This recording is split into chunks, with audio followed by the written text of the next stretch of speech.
Shalom, bagaimana kabarnya hari ini? Luar biasa, karena kita punya Tuhan yang luar biasa. Di sini ada di antara kita yang pernah mengalami ditindas, entah ditindas oleh bos, ya, suami yang ditindas oleh istri.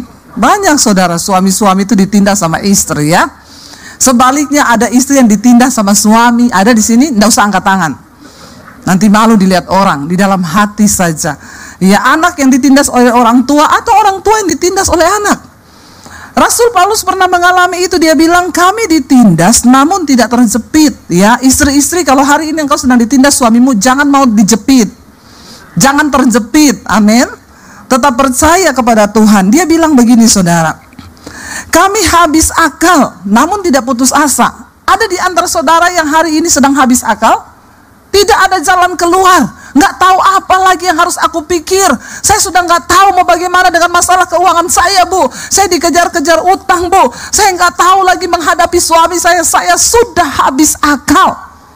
Kalau hari ini engkau adalah salah satunya, mari kita lihat apa yang Rasul Paulus berkata. Saya habis akal, tetapi dia bilang di sana, saya tidak putus asa. Engkau boleh kehabisan akal karena tidak ada lagi jalan keluar, tapi satu hal, jangan pernah putus asa. Selama masih ada harapan, maka selama itu pun masih ada jalan keluar. Yang penting kita tidak putus asa. Jangan menyerah di tengah jalan. Kehidupan kita ini diibaratkan seperti kisah hidup bangsa Israel. Mereka dipanggil keluar dari tanah perbudakan di Mesir menuju ke satu tempat, tanah perjanjian yang berlimpah susu dan madunya, yaitu mengalami janji Tuhan. Tetapi dari Mesir mereka harus melewati yang namanya padang gurun. Tapi dengar baik-baik saudara, engkau dipanggil menuju tanah perjanjian, jangan pernah berhenti di padang gurun. Berjalanlah terus, jangan pernah putus asa. Berjalan dari Mesir menuju ke tanah perjanjian, jangan berhenti di padang gurun, karena mereka yang berhenti di padang gurun itu menjadi bangkai. Semua yang keluar dari tanah perbudakan di Mesir, mereka tidak tembus sampai ke tanah perjanjian, mereka mati di padang gurun satu angkatan. Tuhan tidak izinkan mereka masuk. Kenapa? Mereka menuduh Tuhan jahat di tengah pergumulan. Mereka berkata, kenapa Allah bawa kami untuk mati di padang gurun? Dan mereka putus asa. Ketika mereka putus asa menyalahkan Tuhan. Orang yang putus asa itu cenderung menyalahkan Tuhan atas hidupnya. Dia salahkan orang lain, dia salahkan Musa. Akhirnya apa yang terjadi? Mereka menjadi bangkai di padang gurun. Tuhan gak panggil kita untuk kalah. Tuhan panggil engkau sampai ke garis akhir. Akhiri pertandingan imanmu dengan baik. Katakan amin. Seorang pelari saudara, dikisahkan dia berlari ikut lomba. Di tengah pertandingan kakinya cedera, dan pertandingan itu tetap berlanjut. Dia berjalan dengan kaki yang cedera itu. Semua orang berkata, sudahlah, kamu juga gak mungkin menang. Ngapain kamu berdiri lagi? Keluar aja dari gelanggang pertandingan. Dia berkata, aku diutus bukan untuk menjadi pecundang yang berhenti di tengah jalan. Aku pasti kalah, tapi aku akan mengakhiri pertandinganku dengan baik. Aku akan tetap mencapai garis finish sekalipun aku adalah kalah dan yang terakhir. Tapi aku tidak akan pernah mundur di tengah gelanggang pertandingan. Saudara tahu hari itu dia disorot lebih dari seorang pemenang. Namanya terpampang di mana-mana karena dia punya mental yang luar biasa. Dia bilang, aku dibayar oleh negaraku bukan untuk pecundang berhenti di tengah jalan, tapi aku harus menyelesaikannya sampai di garis akhir. Sekalipun aku bukan pemenangnya, tapi aku harus menyelesaikannya. Amin saudara. Kita mungkin hari-hari ini berkata, saya sudah habis akal, Bu. Keuangan saya, bisnis saya, rumah tangga saya, sudah habis akal saya. Selama engkau tidak putus asa, maka selama itu juga engkau bisa mengalami janji Tuhan. Janji Tuhan. Jangan pernah putus asa. Saya belajar dari ayat ini, Rasul Paulus, wow. Dia berkata begini saudara, dia habis akal. Saya percaya kita di tempat ini mungkin tidak seperti dia habis akal. Ya, kita mungkin belum habis akal lah. Masih ada jalan keluar. Tapi dia berkata, tapi aku gak pernah putus asa. Ayat yang ke-9, kami dianiaya namun tidak ditinggalkan sendiri.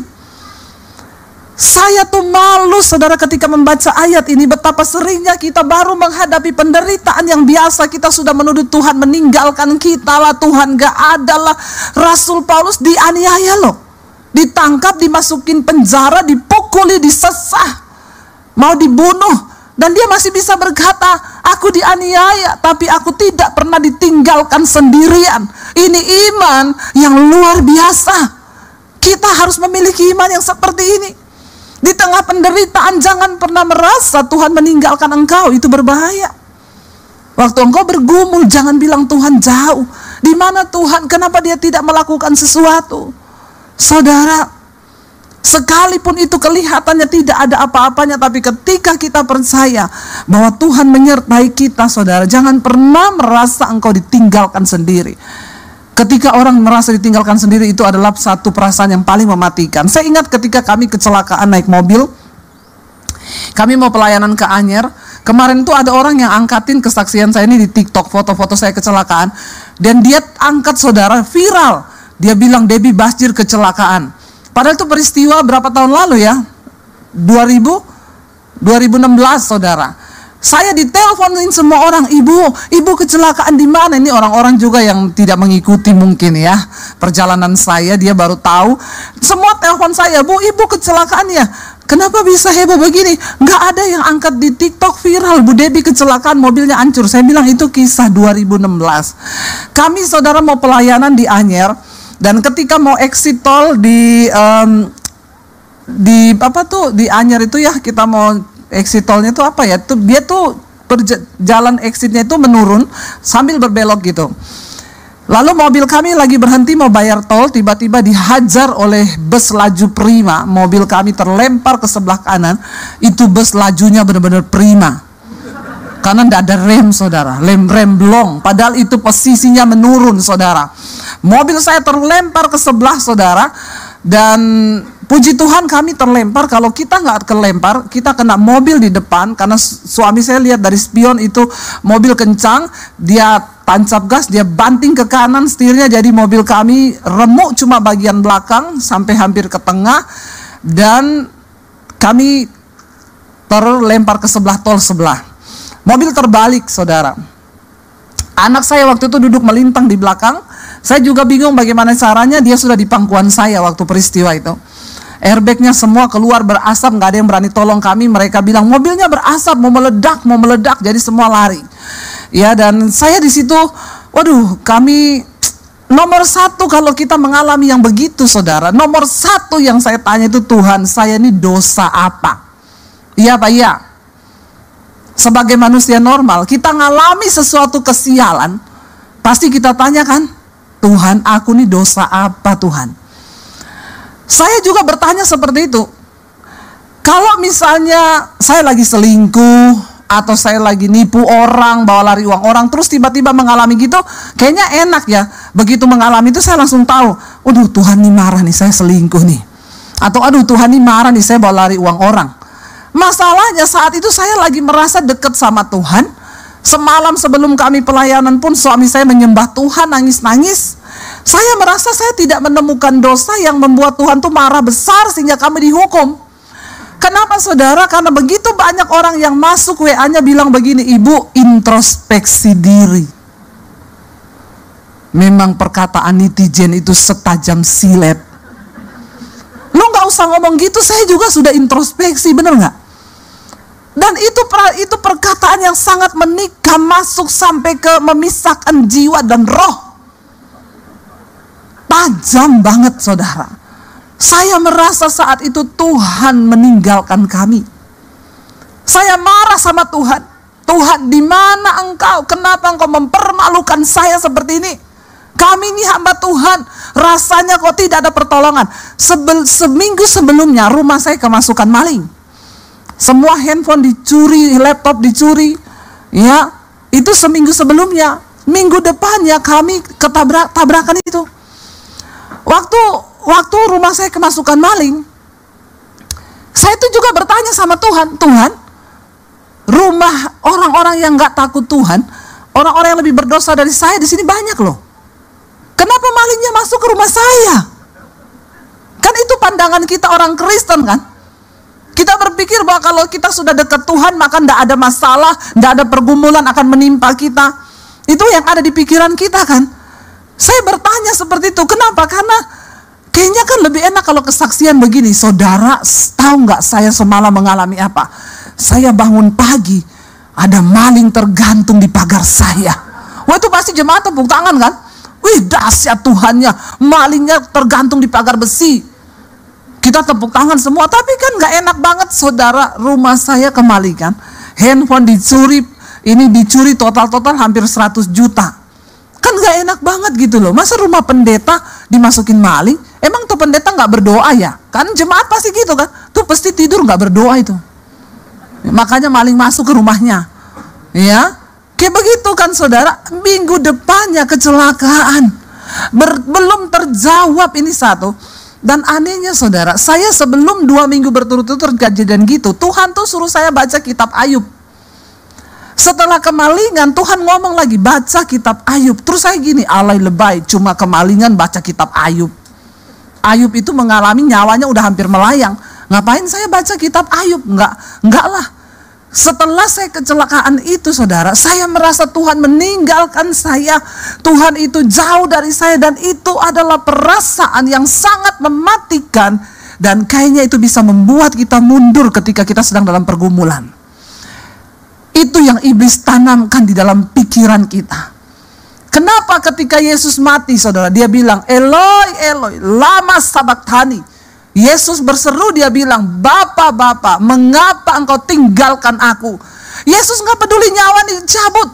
Dia sangat bersedih ketika dia tahu bahwa Bapa, dia terpisah dengan Bapa. Karena sesuatu yang perasaan yang paling mematikan adalah ketika kita merasa kita ini ditinggalkan oleh Tuhan. Yesus terpisah dari Bapa karena dia harus mati 3 hari, dia turun ke alam maut. Saudara, ya, jangan pernah merasa ditinggalkan sendirian. Ketika saya bergumul saudara, orang menghakimi, kenapa ibu kecelakaan? Ya begini-begini, harus introspeksi diri. Karena dikirimi ayat lagi, firman Tuhan berkata, rancanganku bukan rancangan kecelakaan. Kalau sampai ibu kecelakaan, berarti itu bukan rancangan Tuhan. Waduh, saya nangis, saya tersudut, saya terisak saudara. Begitu selesai itu saya cuma berusaha, saya diam duduk di kaki Tuhan saudara. Ketika kita mengalami pergumulan saudara, mari kita baca apa yang Daud katakan kepada Tuhan. Mazmur 62 ayat yang ke-9. Mazmur 62 ayat yang ke-9. Ini kunci kemenangan di dalam engkau mengalami pergumulan hidup. Ya, Mazmur 62 ayat yang ke-9 saudara, firman Tuhan berkata begini. Baca bersama. Percayalah kepadanya setiap waktu hai umat. Apa? Curahkanlah isi hatimu kepadanya. Allah ialah tempat perlindungan kita. Ketika engkau menghadapi persoalan pencobaan, jangan curhat ke orang lain. Duduk di kaki Tuhan dan curahkanlah isi hatimu kepadanya. Saya bilang, Tuhan, kenapa engkau meninggalkan kami Tuhan? Di dalam itu saya mencoba untuk memahami rencana Tuhan, apa yang sedang Tuhan kerjakan. Tapi setelah itu lewat saudara, kami juga dari asuransi tidak diganti apa-apa. Ya, saya juga nggak ngerti masalah hukumnya bagaimana, tapi ya sudahlah. Ya, saya cuma percaya aja. Nggak berapa lama Tuhan ganti mobil kita yang baru. Ya, dikasih mobil Innova terbaru. Orang-orang yang mencemooh saya WA begini, Bu, ternyata ya rencana Tuhan ibu tabrakan karena mau diganti mobil ya Bu. Memang orang Kristen tuh mulutnya. Terus saya bilang, ibu mau nggak ganti mobil Mercy terbaru? Saya doakan ibu masuk di bawah kontainer. Mulutmu itu loh, ya. Waktu lihat kita celaka dia bilang introspeksi diri. Karena rancangan Tuhan bukan rancangan kecelakaan. Lihat saya naik mobil baru, ternyata rencana Tuhan ya Bu. Ibu kecelakaan karena mau diganti mobil pret. Ya saudara, cobalah mengerti rencana Tuhan atas hidup kita. Ketika engkau ada dalam pergumulan, curahkan isi hatimu kepada Tuhan. Tidak usah dengar kanan kiri. Jangan sampai engkau putus asa, kata Rasul Paulus. Aku ditindas ya, tetapi aku tidak putus asa. Kami dianiaya, tidak ditinggalkan sendiri. Kami dihempaskan, namun tidak binasa, kata Rasul Paulus. Kita ini perlu malu, saudara. Rasul Paulus tuh disiksa, tapi dia bilang Tuhan tidak tinggalkan loh. Kita ini cuma masalah-masalah dihina, difitnah, masalah utang, udah ngomong Tuhan meninggalkan. Kita ini belum menderita karena nama Yesus loh. Orang Kristen penderitaannya itu paling banyak karena kebodohannya sendiri sih. Belum ada yang penderitaan karena kenapa kamu menderita? Saya karena nama Yesus nih, saya mau dibunuh, saya dianiaya. Saya jarang tuh hadapi gitu. Paling yang datang, Bu, saya ini menderita banget. Kenapa? Terjebak hutang online. Itu kan masalah-masalah yang dibuat sendiri kan, karena kedagingan, nggak mampu mengendalikan.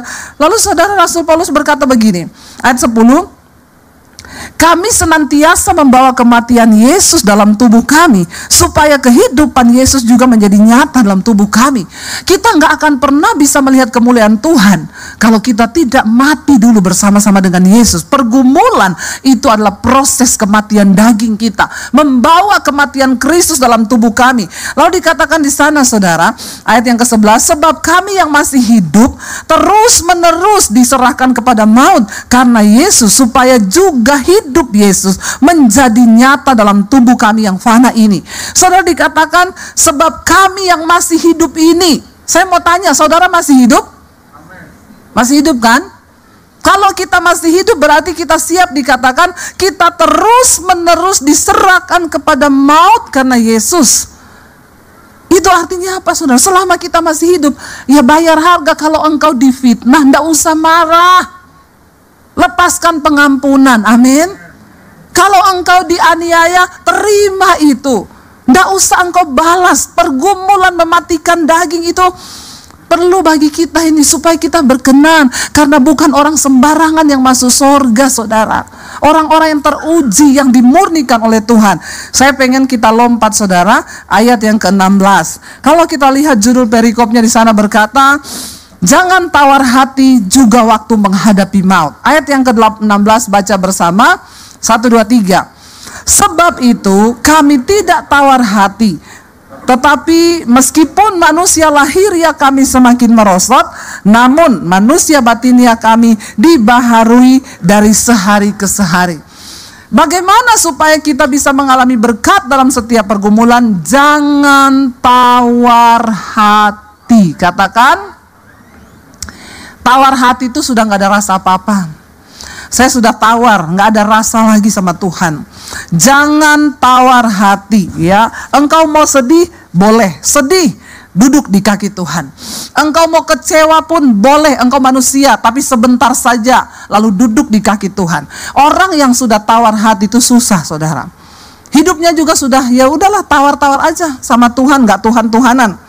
Dia berkata begini, kami tidak tawar hati, meskipun manusia lahiriah kami ini semakin merosot, namun manusia batiniah kami dibaharui dari sehari ke sehari. Saudara, yang namanya tubuh lahiriah kita ini pasti merosot, ya. Mau saudara itu tarik tiap hari 1 kali, 2 kali, 3 kali, mau saudara suntik kanan kiri, mau diapain juga, ini manusia lahiriah pasti merosot. Jadi engkau jangan terlalu fokus dengan kecantikan lahiriahmu, tapi engkau abaikan manusia batiniahmu. Banyak orang itu nggak suntik, nggak apa, dia sudah tua, saudara, ketemu orang bilang, ih, ibu kok cantik banget ya, umur berapa, Bu? 76, natural aja. Kenapa? Karena manusia batiniahnya dibaharui. Dia buang kepahitan, dia buang dendam, dia buang sakit hati, dia buang dosa-dosa, dia hidup dalam kekudusan. Manusia batiniahnya dibaharui. Jadi orang ketemu dia, ih, awet muda ya, kayak saya ini loh. Masalah buat lo. Kok kayaknya keberatan ya? Kita lihat, nggak usah jauh-jauh, Pak Konrad tuh loh, saudara. Awet muda nggak? Awet muda nggak? Ada orangnya loh. Pak Konrad awet muda loh, saudara. Waktu manusia batiniah kita dibaharui, iya. Memang manusia lahiriah kita ini merosot, akan semakin tua, ya keriput itu pasti. Makanya engkau jangan terlalu fokus hanya kepada manusia lahiriahmu. Engkau dandani dengan semua hal. Engkau, ya, banyak orang itu saya lihat, saudara, mereka nge-gym setiap hari. Mereka check up setiap bulan. Mereka minum semua vitamin. olahraga itu baik, tapi jangan engkau berpikir nyawamu, hidupmu ditentukan dari usahamu olahraga itu. Itu engkau sudah menaruh sesuatu lain kepada Tuhan. Engkau menjaga kesehatan itu baik, tetapi jangan engkau berpikir setelah engkau menjaga kesehatan terus engkau umur panjang, engkau nge-gym saya pasti umur panjang. Hello, hidup mati di tangan Tuhan. Makanya engkau harus fokus membangun manusia batiniamu, karena ini nanti akan menghadap Tuhan. Kalau manusia batiniamu bobrok, engkau cuma pikir manusia lahiriamu, di hadapan Tuhan nanti saudara, namamu itu tidak akan tercatat dalam kitab kehidupan. Saudara, saya pernah lihat, saya pernah cerita sama saudara, ada anak muda umur 38 tahun nge-gym saudara, tiap hari makan ditimbang, kalorinya berapa, ya karbohidratnya berapa, lemaknya berapa. Kalau saya sudah makan ini, nanti siang saya cuma makan pisang 1. Kalau mau tidur malam dia timbang saudara, kelebihan 2 ons, aduh diturunin dulu, olahraga dulu, baru tidur. Saudara, ya pergi ke China untuk prospek bisnis, pulang jenazah di peti, ditabrak di China. Tiap hari nimbang makanannya, tiap hari nge-gym. Jangan engkau geser imanmu. Kenapa kita harus hidup takut akan Tuhan, bergantung kepada Tuhan? Karena hidup mati kita tuh di tangan Tuhan. Amin. Dandani manusia batiniahmu, buang segala dosa, buang segala hal yang tidak berkenan. Pergumulan akan membawa kita untuk dekat kepada Tuhan. Saya bacakan di mesbah doa beberapa waktu yang lalu kesaksian seorang ibu. Dia bilang gini, Bu Debbie, saya itu dengan suami saya dulu kami hidup pas-pasan, suami saya pelayanan. Tiba-tiba dapat proyek di Jakarta, Bu. Dia di luar kota di Manado. Suami saya ini pelayan Tuhan di gereja. Berangkat ke Jakarta, ada proyek-proyek, Bu. Tadinya sama temennya yang juga pelayan Tuhan, diajak ke nightclub, lihat cewek-cewek nari-nari begitu. Lalu akhirnya setiap kali ke Jakarta, ke nightclub itu. Satu saat, Bu, bukan hanya ke nightclub, tapi bawa cewek masuk ke hotel. Ya, saya tidak tahu karena saya percaya suami saya ini hamba Tuhan. Ya, setiap hari dia video call, dia ini. Lalu, Bu, satu saat Tuhan itu pasti ada cara untuk membukakan. Jadi bapak-bapak ya, sepandai-pandainya tupai melompat, satu saat pasti kepleset juga. Makanya banyak bapak-bapak mati serangan jantung karena banyak selingkuh. Ya, deg-degan itu hati ya. Jantung berpacu dengan cepat saudara. Kortisol naik, darah mengental jadi hitam ya, serangan jantung. Makanya bertobat bapak-bapak. Dia bilang Tuhan bukakan, ibu tahu bagaimana? Dia ini udah mau check out dari hotel, dia selfie, Bu, pakai kacamata hitam. Di kacamatanya saya screenshot, saya besarkan, ada gambar, ada cewek. Hati-hati bapak-bapak, ini adegan berbahaya. Hanya dilakukan oleh para ahli saja. Ada cewek di kacamata hitam, dia screenshot, dia tanya, "Pak, maaf ya, di foto sama dia, ini perempuan di kacamatamu tuh siapa?" Habis akal dia. Dia jawab, "Tadi malam kayaknya ada setan masuk ke kamar saya." Pintarnya ya itu bapak ya, pintar dia loh. Dia bilang setan masuk, padahal masuk setan.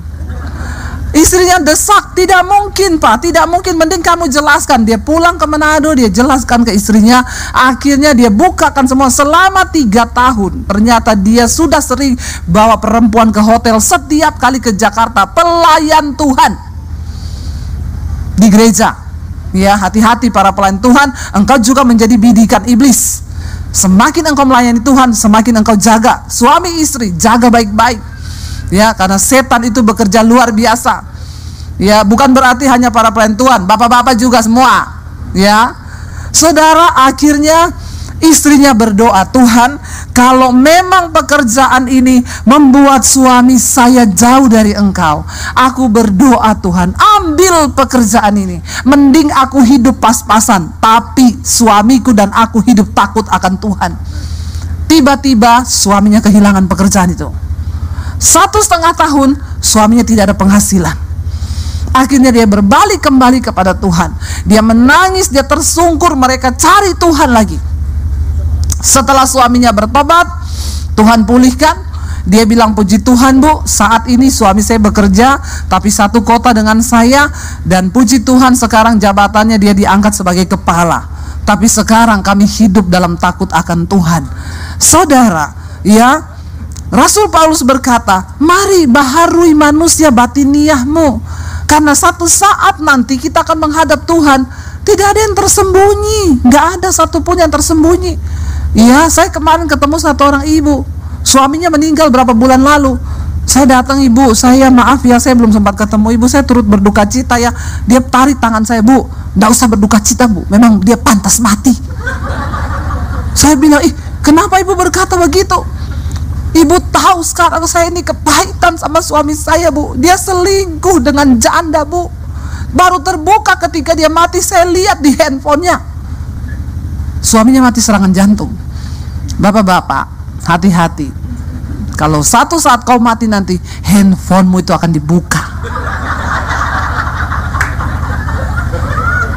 Jangan kau tertawa, tapi bertobat. Karena mati itu kita nggak pernah tahu loh. Bener loh, lagi nonton TV, lagi duduk, lagi main HP, mati. Nggak ada yang tahu.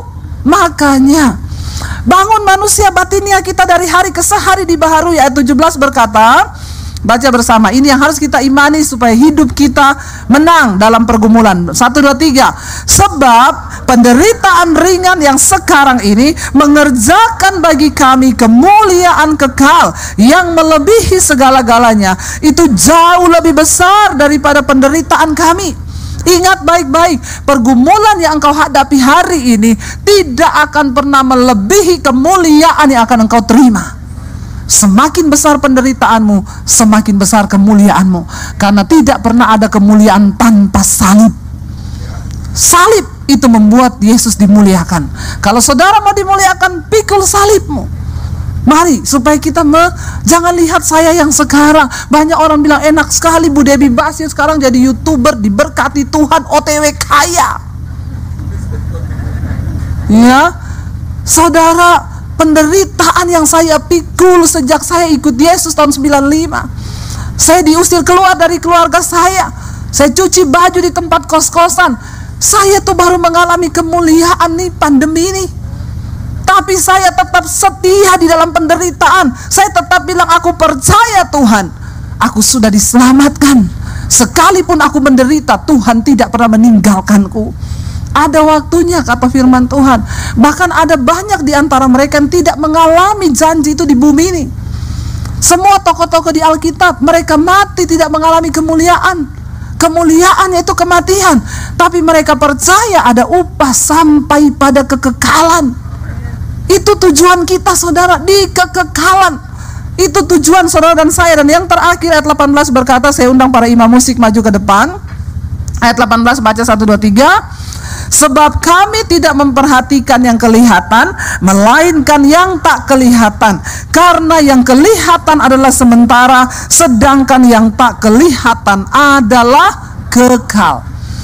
Saudara, jangan hanya terlalu peduli pada apa yang kelihatan di dunia ini, tapi mari kita mulai peduli kepada apa yang tidak kelihatan, yaitu hidup yang kekal, mahkota yang kekal. Alkitab berkata, satu saat nanti ketika kita berdiri di tahta penghakiman Kristus, maka akan haleluya,